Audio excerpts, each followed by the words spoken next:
Your worship will give access to a place that someone can't get to. I don't know if y'all heard Pastor say that. He said it was all God, and I don't know if anybody caught it. But he said that your worship will allow access to a place that somebody else can't get to. Oh my God, y'all! I really don't think y'all catching the magnitude of that thing.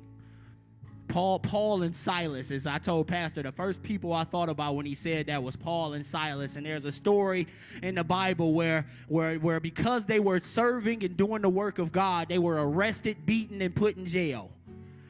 And as they were sitting in jail along with other inmates, the Bible says that around midnight they began to worship God, singing hymns and songs. And as they were doing that, the Bible says that the building began to shake. It began to shake so much that every fetter and every shackle on every inmate was loosened. I don't think y'all hearing me. Every fetter and every shackle on every inmate was loosened, and the doors to the prison cell swung open. Oh my God. What I'm trying to tell you that once you begin to worship, once you lose the cool about yourself and begin to give God what he's due, the people that's around you will get free because you're worshiping freely. They'll get free because you're being free. Because they don't know how to worship in tough times. Like Pastor said, you don't know what people got on them. But if you can come in with a liberal praise,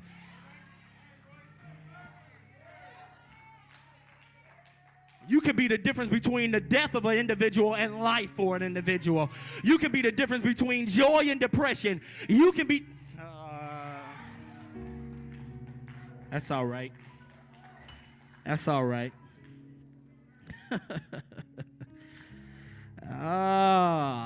Long story short, your praise ain't just for you. Somebody's depending on your praise while you sitting there looking cute. But I'm not the pastor, and I didn't come here for all of that. I just agree with my pastor, amen. First, giving honor to God, who is the head of our lives, amen. To our great pastor, the new father, Pastor Judah C. Early. First Lady Tiffany Early, in her absence, we love you. Baby Taylor, baby Kayla, baby Naya. To all of the ministers, deacons, leaders, friends of the house, God bless you all. Thank you yet again. It's like always a privilege to stand before you and bring the word of God this morning. To my beautiful wife, Shamika. I love that lady to death. Forever here on earth, amen. Y'all, I promise you that if you would open your hearts and minds with me, that you will leave this place never the same. Because the word that I have for you today is straight from heaven above. I couldn't sleep last night, thus my early entrance today, late entrance today. I was up till 5 o'clock this morning, simply because God just wouldn't let me rest. As I studied and wrote out my notes and meditated and prayed, and then I tried to lay down to get some sleep, and I just had a word on my mind, and I sit up again. And before I knew it, it was like 5:30 something, and next thing I know, I woke up to my wife saying, "Royce, it's late." And so I apologize. Please excuse my late entrance, but I think it might be worth it. I don't think that God did that on accident. Amen. But let's get into it, as my brother David said last week. Let's get right into it. Hey, man, give.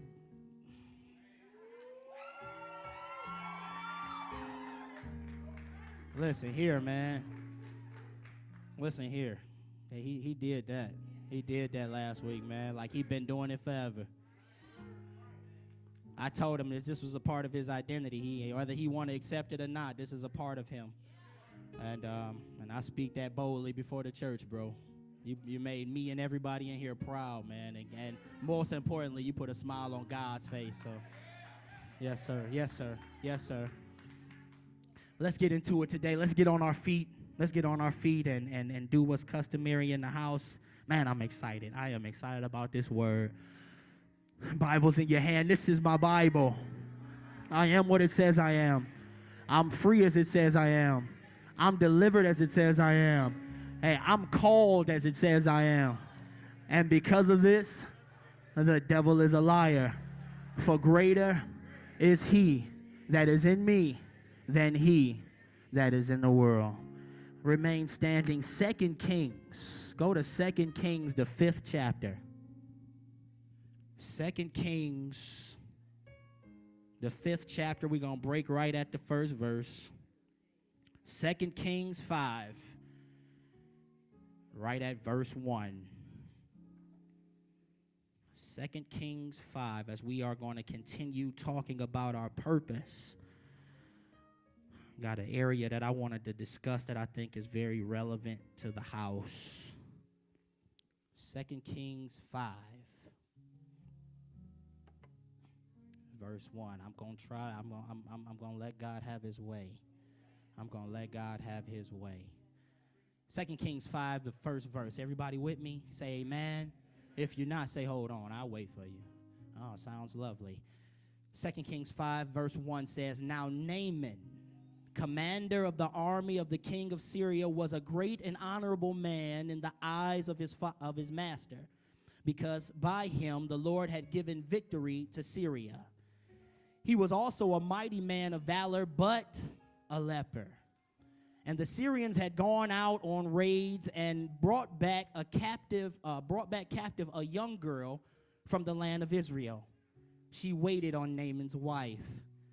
Then she said to her mistress, If only my master were with the prophet who was in Samaria, for he would heal him of his leprosy. And Naaman went in and told his master, saying, Thus and thus says the girl who is from the land of Israel. Then the king of Syria said, Go now, and I will send a letter to the king of Israel. So he departed and took with him 10 talents of silver, 6,000 shekels of gold, and 10 changes of clothing. Then he brought the letter to the king of Israel, which said, Now be advised, when the letter comes to you, that I have sent Naaman my servant to you, that you may heal him of his leprosy. And it happened when the king of Israel read the letter that he tore his clothes and said, Am I God to kill and to make alive, that this man sends to me a man and heal him of his leprosy? Therefore, please consider and see how he seeks to quarrel with me.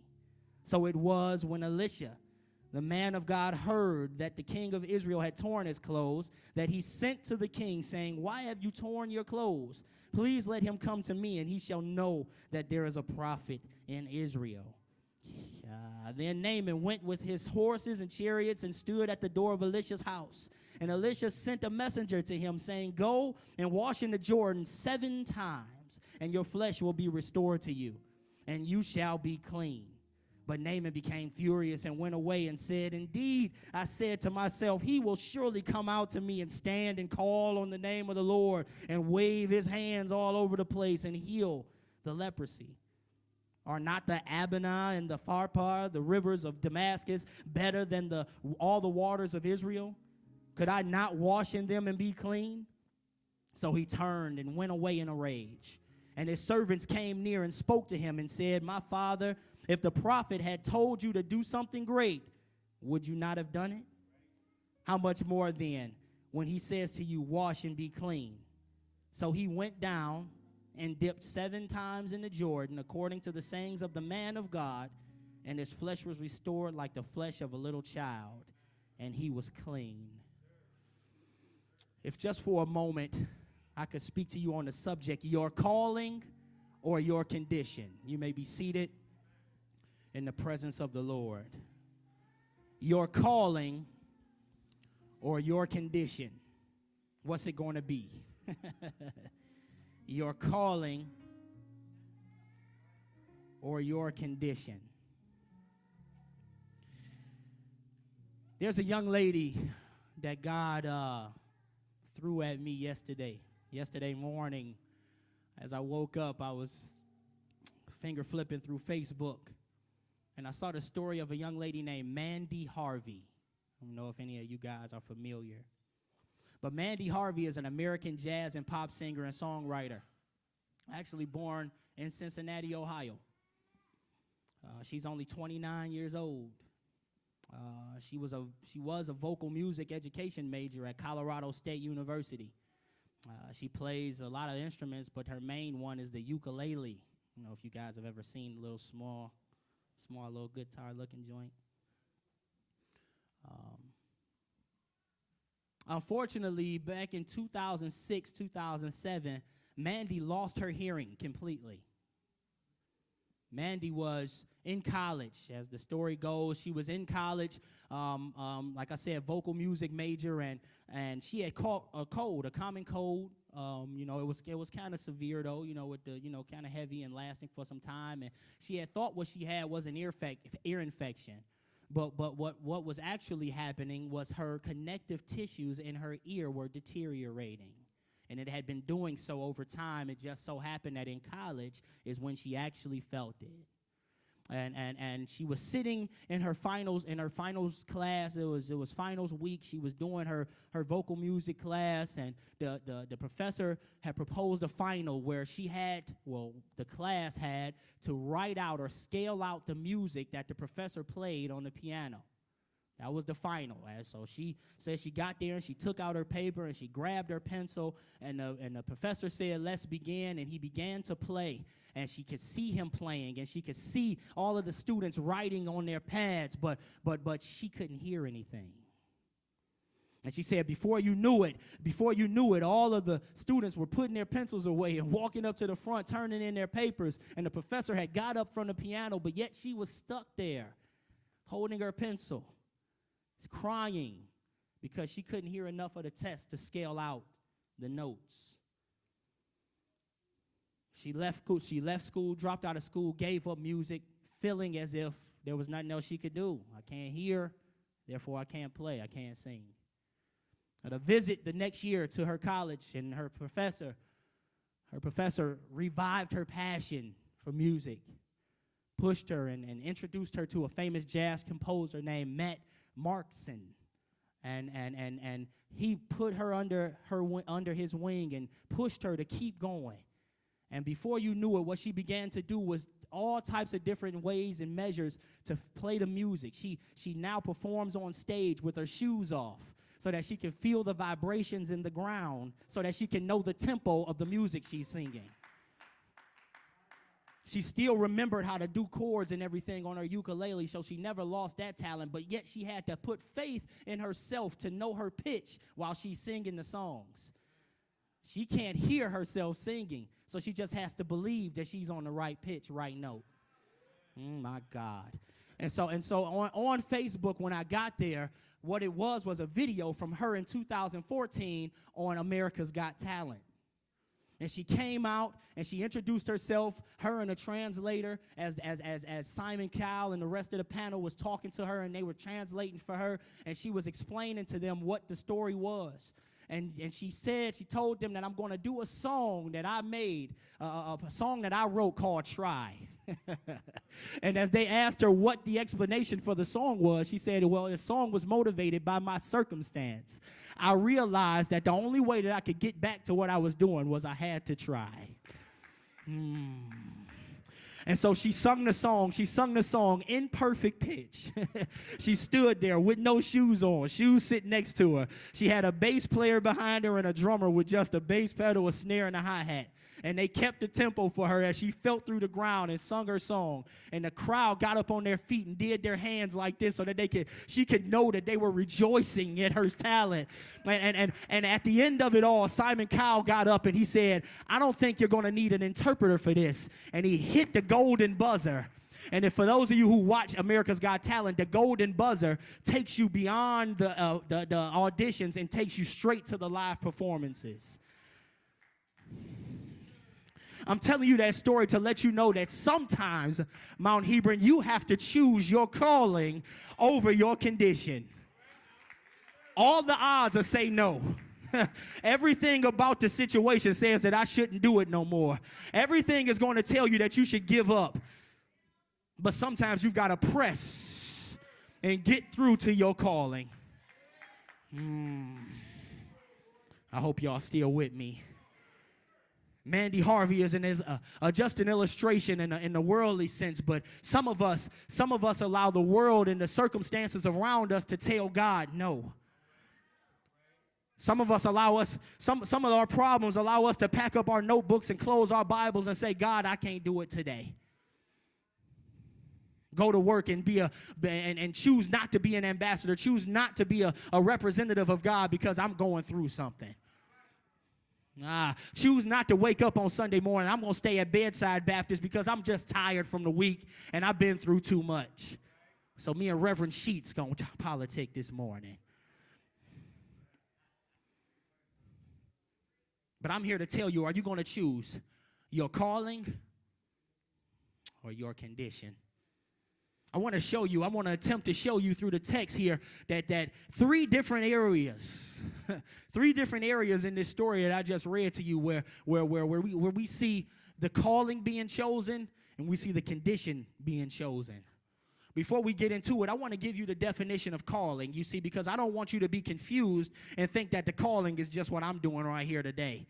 It's bigger than just me and us preaching or the praise team singing. It goes deeper than that. The definition of calling is a strong inner impulse towards a particular course of action, especially when accompanied by the conviction of a divine influence. I'm going to say that one more time. The calling is a strong inner impulse towards a particular course of action, especially when accompanied by the conviction of a divine influence. One more time. A strong inner impulse toward a particular course of action, especially when accompanied by conviction of divine influence. You can see it on the big screen. Oh, never mind, I'm just playing. We're going to get there one day, y'all. We're going to get there, real talk. I believe it.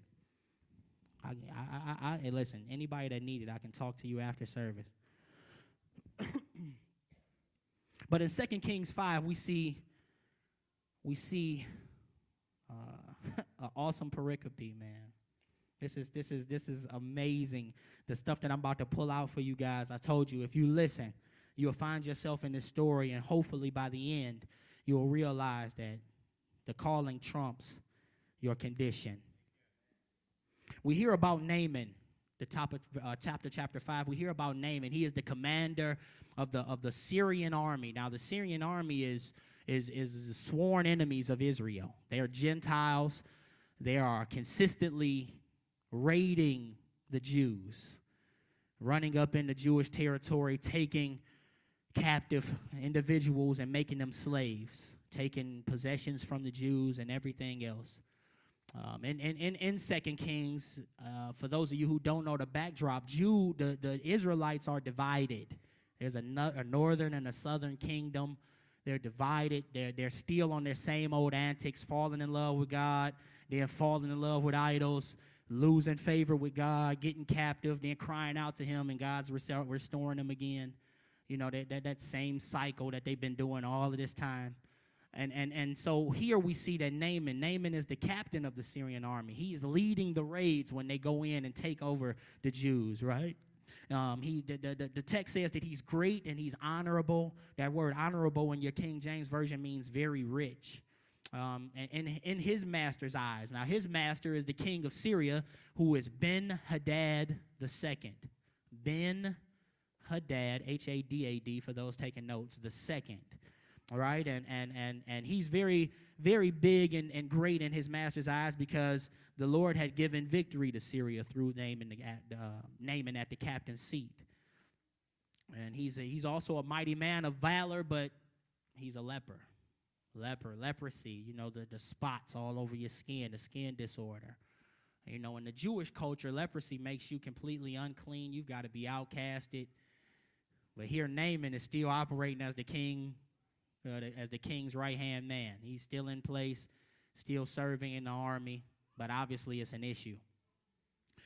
But you see that the text says that the Syrians had gone in and raided the Jews, and they brought back with them a young girl. And made her into a slave. This young girl is serving Naaman's wife, right? I want you to keep in mind that when they say young girl, they're alluding to the fact that she's 9 to 11 years old. She's about 9 to 11 years old, and she's a slave serving Naaman's wife. And one day, the Bible says that she was relaxing and doing the work of the mistress, and she saw Naaman and said, "If only my master knew the prophet in Samaria, for he would be healed of leprosy." So let me paint this picture a little bit. 9-year-old girl working as a slave to Naaman's wife. Naaman is the very one that snatched her up out of Israel, pulled her out of the family comforts, pulled her away from all that she knew at 9 years old, and made her into a slave for his wife. But as she's serving, she tells the wife that if only Naaman knew, if only Naaman knew the prophet in Samaria, the man of God in Samaria, because he could heal him of leprosy. My first point I want you guys to understand is that your calling is not contingent on your status. You see, there's a lot of us that's going through a whole bunch of different issues. A lot of us are enslaved to those issues. We've allowed the struggles of life and the complications of every day to take and put us in bondage and allowed us to be removed completely from the will and the work of God. We've become, listen, some of it ain't even bad. Some of us have just become so enslaved to work. Some of us have become so enslaved to family. Some of us have become so enslaved to friends, so enslaved to other people's issues that we've said no to the will and the work of God. But here you see a young girl, 9 to 11 years old, operating as a slave, and even in that, she decided that I'm going to still do the work of my master. Listen, I need somebody to know that she had a worldly master in Naaman, but her master of her life was God. I need somebody to be willing to respect the fact that you can have all of the struggles in the world, but the master of your life still comes first. Still comes first. And so she tells the woman, she tells the wife, you need to let your mans know. Tell your husband that if he can get to Samaria, there's a man there, a prophet of God that can heal him. And I need y'all also to see that her testimony was effective. 9 years old, and even as a slave, slaves in the biblical times were looked at as the lowest of the low. Nothing that they were saying was considered valid. They kicked them to the side and just said, you do what I tell you to do and don't say nothing else. But here, this 9-year-old, on top of the fact that she's 9. So she's a slave and she's 9.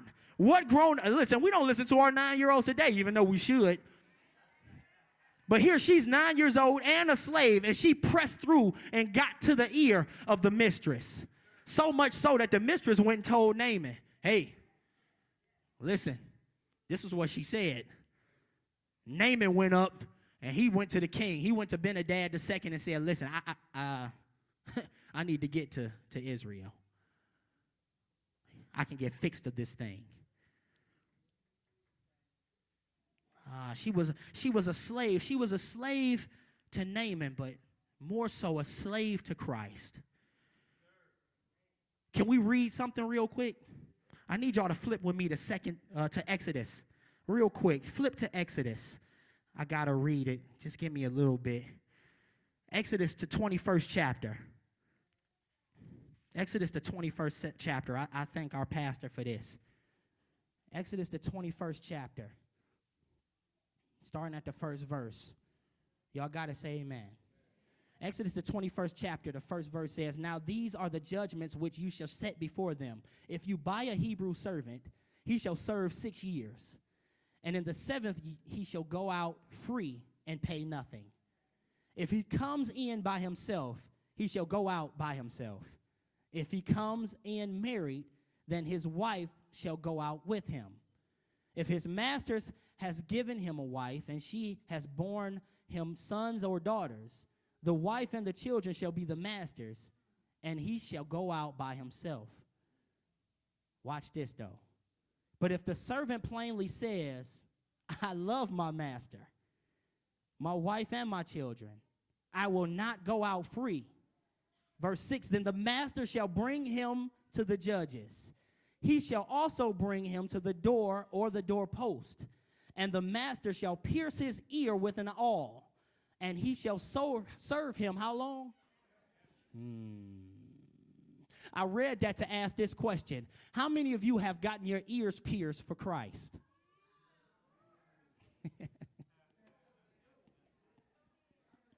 How many of you have served God and loved him so much that you said, "I'm not going nowhere.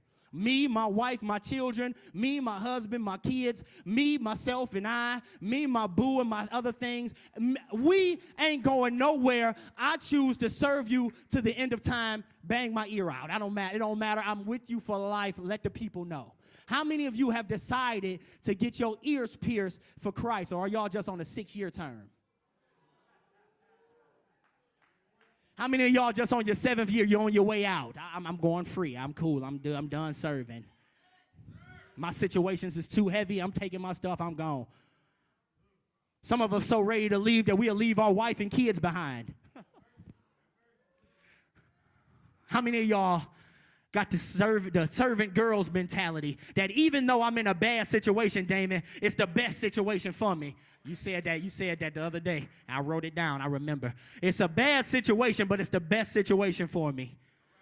Why? Because I'm in a certain position to where I can help somebody.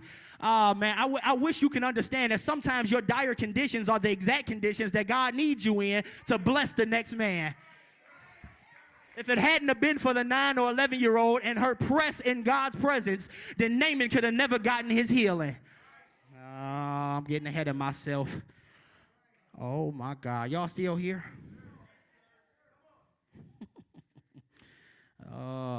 Let's get back to 2 Kings, the 5th chapter. So 4 through 6, Naaman goes to Ben-Hadad. He says, "Listen, thus and thus says the girl from the land of Israel." Ben-Hadad says, "Listen, go. Get there. Take this letter and go." It was customary in those times when a king was sending people to another king that they would write what they call a letter of introduction. And so they would write out the exact reason why this servant has come.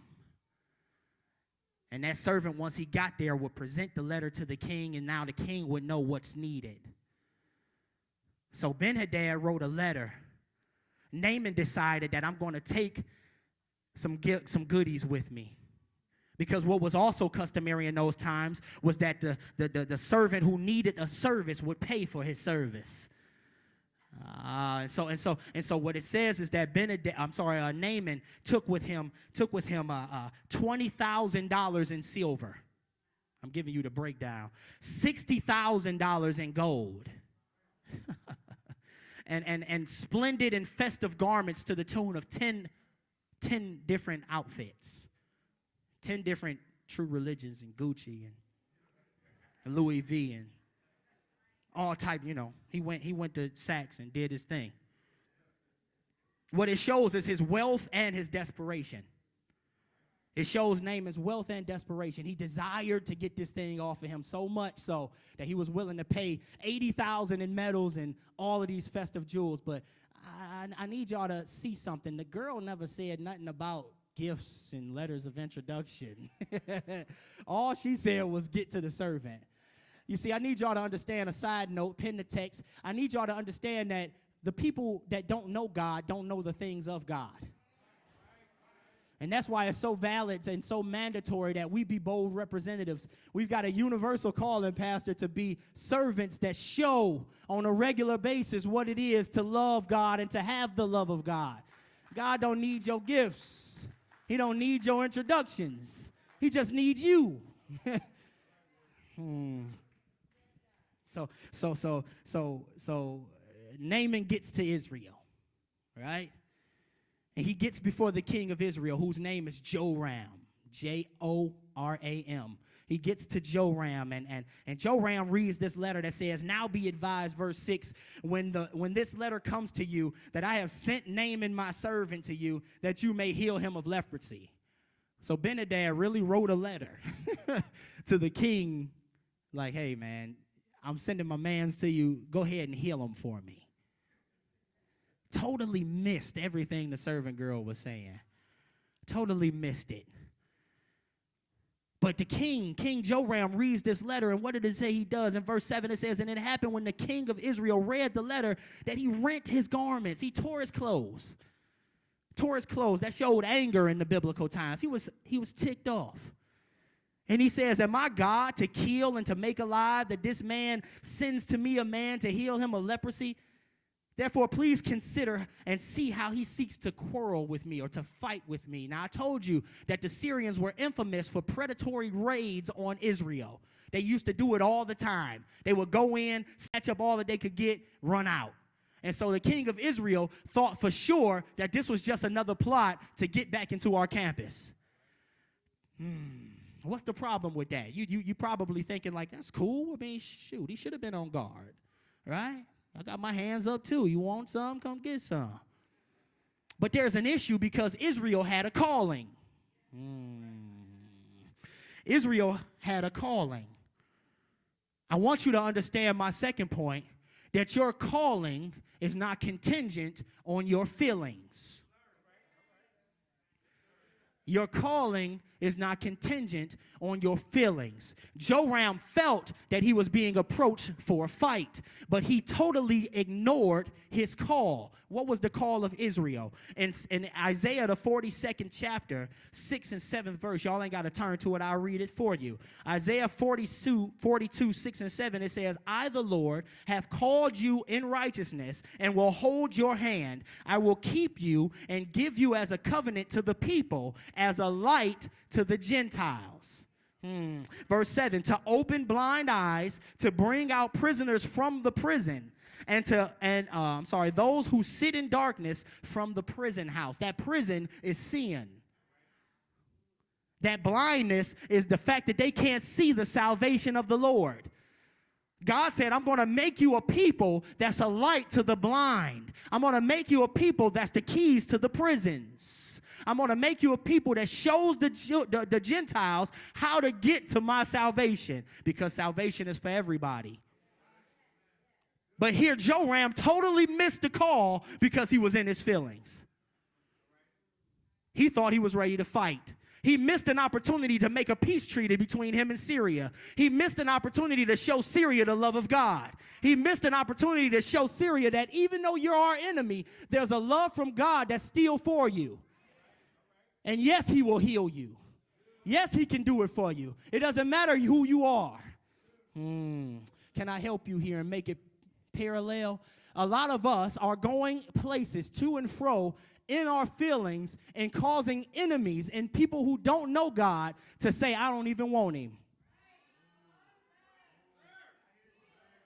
Because of the way you're behaving, because of the feelings that you're stuck in, you're causing people to say, "I don't want the God that they serve. He doesn't look attractive to me." What's the difference between you and me? What I need to come to Mount Hebron for? You cussing at the job just like I am. What I need to serve the God of heaven for? You and your feelings, I be in mine too. We the same people. We've got to get to a place where the calling comes first. Is it going to be your calling or is it going to be your condition? Are you going to let the ways of your life affect the calling that's on your life? Or are you going to be a bold representative for him at all times and push aside the fact that I'm in my feelings? Now, I'm not telling you that being in your feelings ain't it's a human trait. It's something that's going to be. We're wrapped in flesh. It's normal. But you've got to let your calling trump it all. At the very least, your universal calling to be a servant for Christ.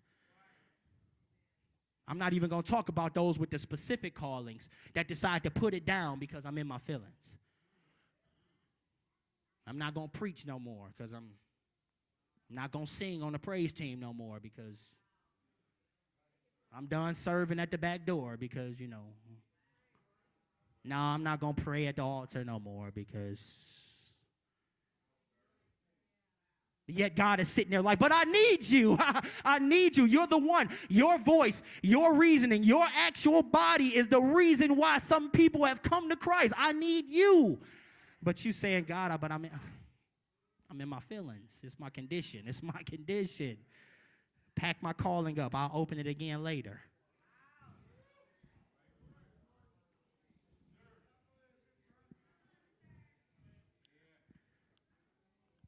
Is it going to be your calling or your condition? So the king of Israel, he rent his clothes. He's angry. Elisha gets word. The prophet. This is the prophet that Naaman was meant to see. He gets word, and he sends to the king and says, "What you ripping your clothes for, player? Why are you so mad? What's going on with you? Bring him to me. Bring him on here to my house, and I will show him that there is a prophet of God here in the nation. That he's here. You messing everything up." You messing everything up. You making him think crazy. Bring him to my house. Right? And so verse 9, Naaman, he went with his horses and his chariots and all his goodies and everything else, and he stood at the door of Elisha's house. But look at what Elisha did. Elisha sent a messenger to him. Elisha didn't even come out to the door. He sent a messenger. And he says to Naaman, "Go out." The messenger tells Naaman, "Go out, wash in the Jordan 7 times, and your flesh will be restored to you, and you shall be clean." Real simple instructions, right? Go out, get to the Jordan 7 times, dip, dip, dip, dip, dip, dip, dip, dip, and you will be clean.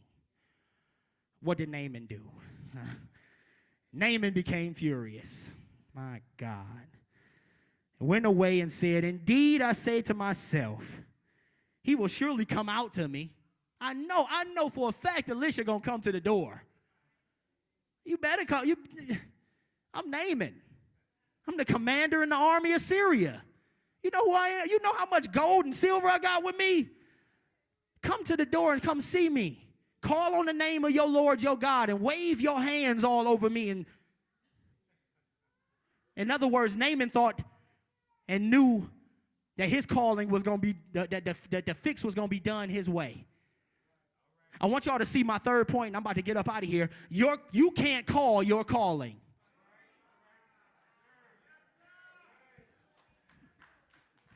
You can't call your calling.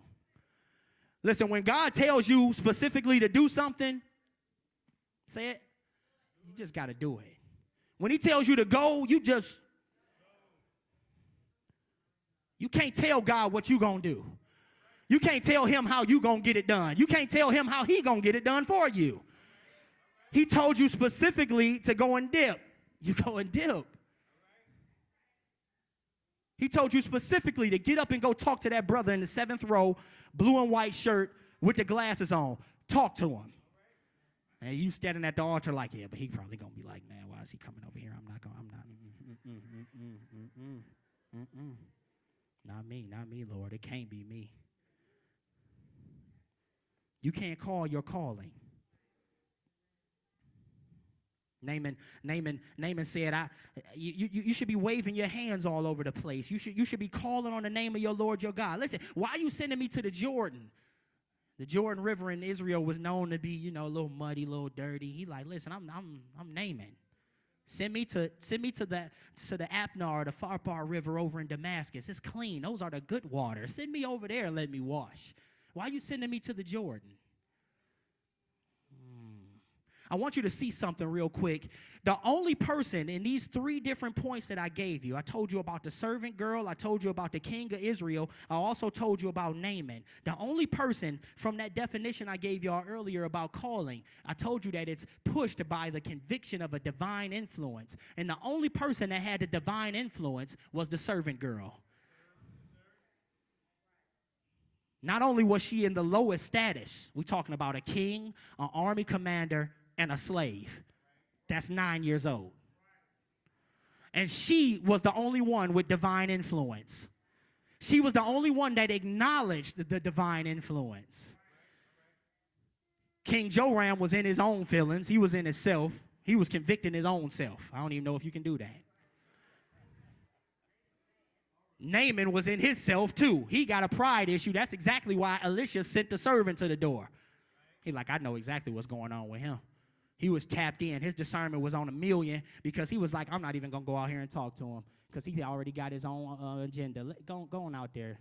Go on out there and you talk to him. He need a slice of humble pie. But then watch this. Naaman finally gets the divine influence in the form of his servant. Because in verse 13 it says, and his servant came near and spoke to him and said, my father, if the prophet had told you to do something great, wouldn't you have did it? How much more then when he says to you, wash and be clean? So now Naaman gets to, you see, God will use anybody. That servant boy that was with Naaman was just very much a Syrian as Naaman was. Just very much a Gentile as Naaman was. Very much so an enemy of the Jews as Naaman was. But yet the Lord spoke through him to Naaman and said, just go and get it done, man. Let me help you here. You guys ought to be helpmeets for each other. I feel like I say this in almost all of my sermons, but I'm an advocate for the unity that God was an advocate for. That God is an advocate for, I should say. We ought to be pushing each other. If you very much in your calling, but you see your brother and sister stuck in their condition, push them to their calling. Don't just tell your brother and sister like, I'm doing me. My life is great. I'm praying for you, and you never do. Hoping for your change, big bruh. Not really. We miss you, man. No, I don't. You should be at people's houses, knocking down doors. Like, hey, man, I ain't seen you in 4 weeks, man. What's the problem? Hey, man, you ain't been up to the altar. You sitting in the seat like a bump on a log. What's going on, man? You was on fire before. What's the problem? We should be helping our brothers and sisters push to the next level because we need each other. We're bigger together. I hate to use the Warriors theme, but it's strength in numbers. We ought to be doing this together. We ought to be pushing each other to our callings together. Because it's each and every one of us that should be preaching the gospel. It's each and every one of us that should be singing his praise. It's each and every one of us that should be pushing the ministry. We all need to be doing it together. It can't just be one or two. We can't have one or two faithful in Mount Hebron and everybody else like, I got too much going on. This is first. This is it. God's work is first. And I'm telling you that the moment that you tap into your divine influence, the moment that you get to your focus, the moment that you get to your calling is the moment that you receive what you need. You want to know why you're stuck in your feelings? You want to know why you're stuck in your lowly status? Why you're stuck in your calling, your own calling? It's because you're not tapped into God. Because the moment that Naaman tapped into God, he got precisely what he needed. He came for a healing, got out of his feelings, and got to his healing. Had he would have left the same way he came in, he would have walked out the same way he was. Leopard up, looking like a spotted animal. But he got to his calling and got the healing that he needed. Y'all want to get out of y'all situations? Y'all stuff is too heavy for you? You want to get to a, though he slay me, yet will I trust him? You want to get though the tribulations come into my life, we consider them joy because tribulations work of patience. You want to get to a place that many are the afflictions of the righteous, but the Lord, he delivers them out of them all. You want to get to a place, oh my God, though I'm in trouble, I know that the Lord would never leave or forsake me. You want to get to a place where I pick my calling over everything else that's going on in my life. Listen, there's freedom in operating in your call, even though you're struggling. I'm telling you, there's a lightness that comes over your body when you say, I'm putting all of that stuff down and I'm getting to the altar to do my work. I'm getting to God to do what he wants me to do. God will take the weight, he'll pick it up off of you, and he'll throw it to the side, and he'll give you a garment of praise that you can operate in freedom, and you can lighten the load of not just yourself, but you can give access to people that they ain't able to get there. They'll see through you. They'll know precisely. I know Royce was going through it last week. He said it in Bible study. But for some reason, he's still on the front row screaming, and I don't understand why. For some reason, he's up at the front opening up the service praying, and I don't understand why he just said that the struggle was real. But I tell you that God is realer, and he's bigger than any situation that you can ever come across. He's larger than your circumstances. He's bigger than your conclusions. He can do more, exceeding and abundantly more than you can ever ask.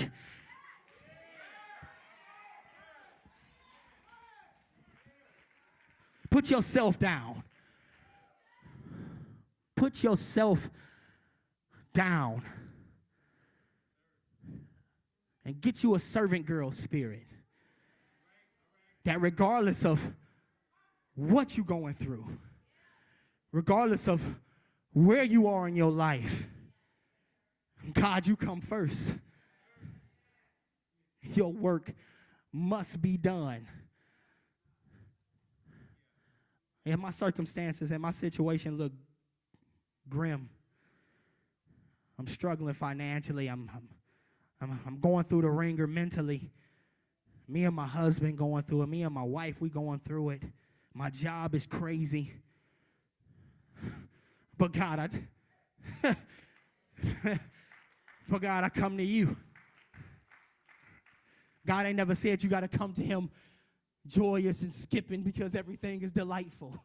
He don't care if you drag your way to the front. All he needs you to do is get there.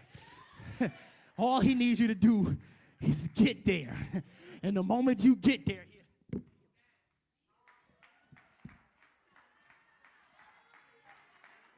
he'll take you from the bottom, and he'll take you to a place that you can't even understand. You ask me how I know, because I'm a witness. I know what it is to be at the bottom. I know what it is. I know what it is to be on the verge of losing everything. Can I give you my testimony? I know you heard it a million times, and I don't care because there's still power in it. I know what it is to have my wife saying she on her way out. I know what it is to have my kids tell me that they miss me, even though I feel like I'm there every day. I know what it is. I know what it is to be on the verge of bankruptcy and foreclosure and repossession because everything is being snatched out of my possession. But I know what it also is to get to the front of the church and have a pastor talk to me as if I'm the only person in the building and tell me that you got to die to yourself. Tell me that you got to put yourself down and pick up God. And I know what it looks like, my God, to see God take a sick individual such as myself and shondo me a few times and say, this is the way I always intended for you to go. And because I decided, yes, Lord, push me where you need me to get to, I watch my wife shine though as well. And I watch my kids shine though too. And I watch my situation shine though too. And everything lined up the way it was supposed to. And I watched him take me from the streets to the pulpit. I watched him take me from the bars to the altar. I watched him take me from the bottle to the I watched him take me to a new dimension in him, and now nothing is the same. I put myself down, and I picked up my calling that I had been running from for all my life and said, yes, Lord. Yes, I will. Yes, I do. Yes, forever. Yes, for the eternity. Pierce my ears. I choose you, God. Your will, your way, forever. Take my mind, you can have it. Take my feet, you can have them. Take my hands, you can have them. Take my heart, you can have it. Take my life, everything about me. It's yours, oh God. And if I got anybody in the house that's willing to say, yours is me, oh God, can I get a yeah? Can I get a yeah? Yeah.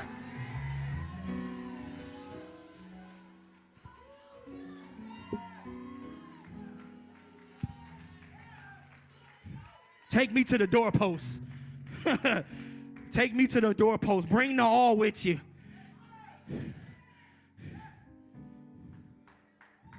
Greater is he.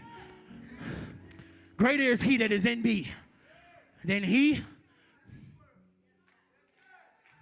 This joy that I have, the world didn't give it, and the world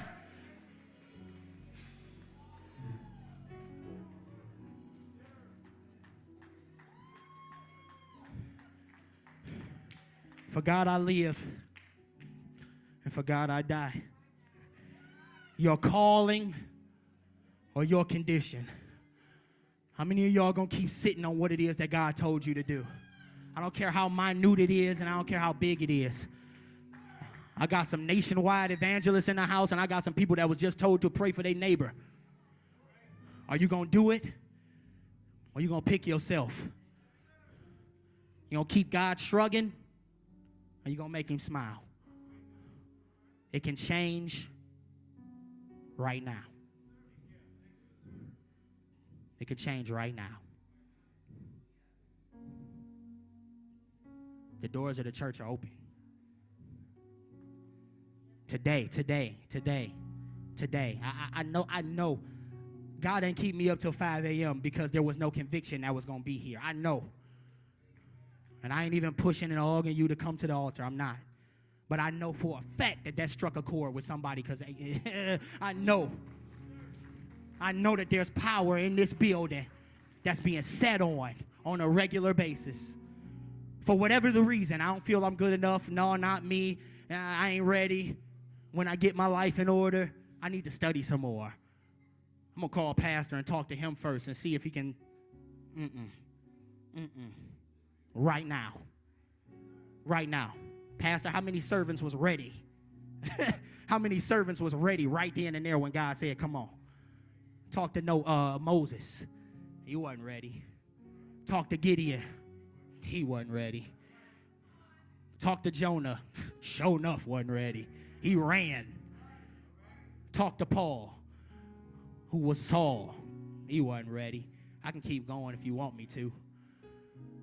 Right now is the time to say, yes, Lord. And it can happen right here today. As the altar workers come, this is the most important part of the service, to where your life can be changed forever, to do the work of the Father who called you.